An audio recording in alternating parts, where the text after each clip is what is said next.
네, 안녕하십니까. 김 선생의 서울 이야기를 진행하는 강사 김효입니다. 이번 시간에는 목재 집산지 뚝섬이란 제목으로 말씀을 드려보도록 하겠습니다. 오늘날의 이 성수동 일대에 해당되는 이 뚝섬 지역은 일찍이 나무들이 한강 상류 지역으로부터 물길을 따라 내려와서 집산되었던 지역의 대표적인 장소가 바로 이 뚝섬이 되겠습니다. 뚝섬이라고 하는 말은 이 두끼에서 이름이 생겨났다라고 얘기를 하고 있는데요.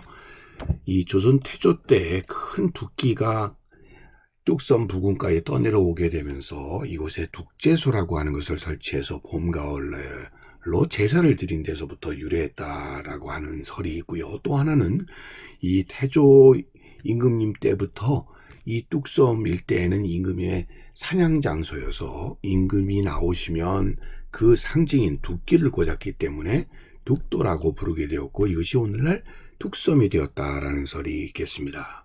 어찌됐든 이 뚝기와 관련이 있다라고 보시면 되겠는데요. 이 뚝기라고 하는 것은 임금님이 행차하실 때 임금님이 이곳에 행차하신다라는 것을 알리기 위해서 가장 앞에 세워지게 되는 깃발이 바로 이 뚝기에 해당이 된다라고 보시면 되겠습니다. 그래서 이 깃발이 뚝기에 해당이 되겠고요.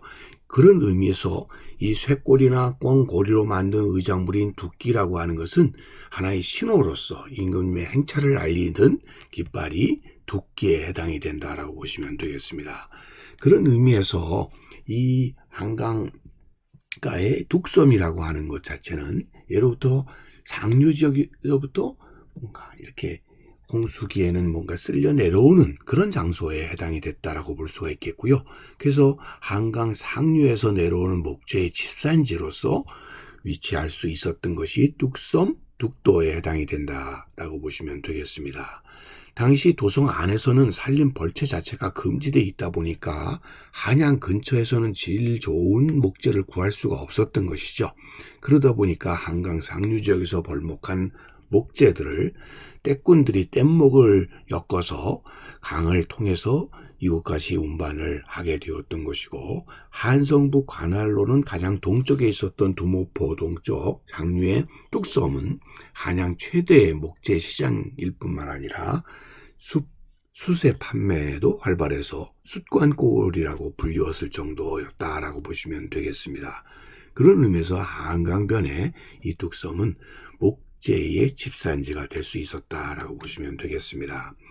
당연히 그러다 보니까 이 목재와 관련되어서 많은 사람들이 이곳에 살게 되었고, 대부분 목재나 뗄나무의 상인이거나 아니면 짐꾼, 마부, 음식 장사, 주막 주인 등이 이곳에 포함이 되어서 500여나 되는 많은 사람들이 이렇게 모여 살았다고 하는 것을 이 지도에서도 우리가 지금 확인을 해볼 수가 있겠습니다.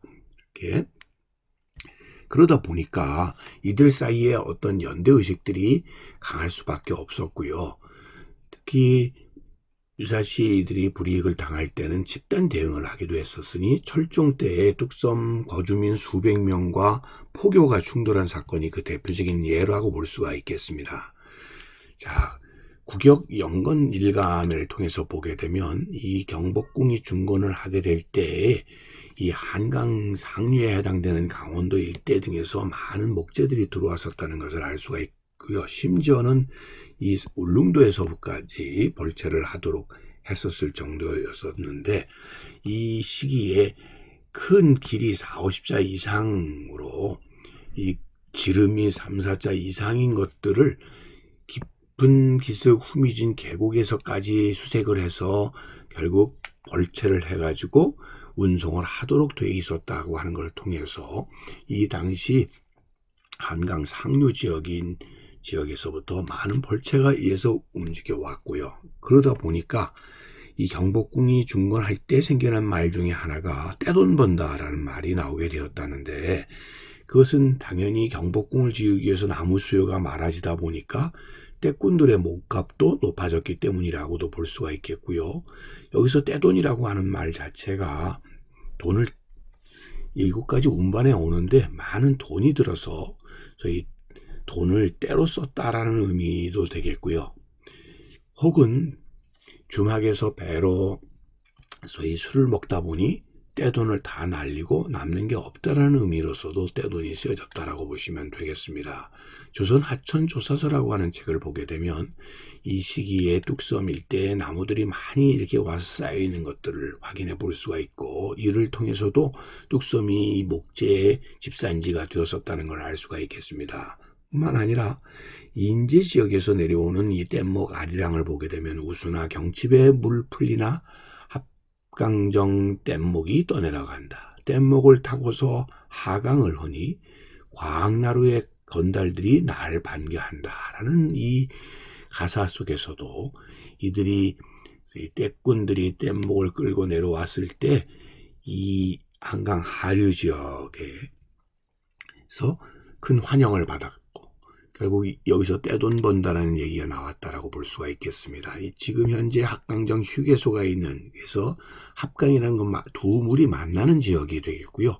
이런 상류 지역에서부터 나무들을 엮어서 뗏목의 형태로 내려올 수 있었던 이유는 결국 상류 지역으로 갈수록 표고가 높은 지역이다 보니까 이런 낙차를 이용해서 하류 지역까지 이렇게 운반할 수 있었고, 이 지역에 두묵계가 있는 지역에 결국 이렇게 점차 유속이 느려지면서 이곳에 나무들을 집산할 수 있었다라고 보시면 되겠습니다.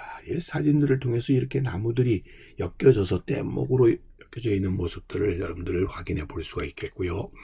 자, 그러다 보니까 이곳에 모여서 이 뗏목과 관련된 사람들이 이곳에 결속해서 뚝섬 일대에 살게 마련이었고, 그러다 보니까 이 포도청에서 이들에게 포교들이 엄하게 대하니까 이것에 맞서서 수백 명의 거주민들이 포교와 집단 구타 등을 하는 일들이 벌어지게 된 것도 뚝섬의 이러한 하나의 지역적인 특색의 한 예라고 보시면 되겠고요. 이 당시에 뚝섬 집단 소요의 주동자들이라고 했던 사람들이 직업군들을 보게 되면 술장수, 국수장수도 있겠습니다만 짐꾼이라든지 시목상, 마부 이런 것들처럼 다양하게 이 목재의 유통과 관련되는 일들에 종사하는 사람들이 많았었다라고 보시면 되겠습니다. 지금의 뚝섬의 모습이 되겠고요. 이 동네가 일찍이 이문계였다는 것을, 이 당시에 이곳에 문이 있었고, 이 안으로 드나드는데 이 마을 입구에 이런 문이 있었고, 문 돌조기에 해당되는 돌들이 현재 이렇게 남아있는 걸 통해서 이 지역이 일찍이 이렇게 목재 실은 나룻배들이 들어오고, 이곳을 해서 마을 안으로 들어가는 많은 마부들이 털을 잡고 있었던, 그래서 그것과 관련돼서 객주가 있었던 이런 동네에 해당이 되었고, 이 사진을 통해서도 이것의 뚝섬의 달구지들, 목재들을 실은 달구지들이 이렇게 운행을 했었던 것을 통해서도 알 수 있을 뿐만 아니라 성수동 일대의 지지수들이 곳곳에 효진에 있었던 것들을 통해서도 바로 이 뚝섬 지역이 예로부터 중요한 이런 목재의 집산지였음을 알 수가 있겠습니다. 오늘날의 옥수동에 해당되는 이 두묵계와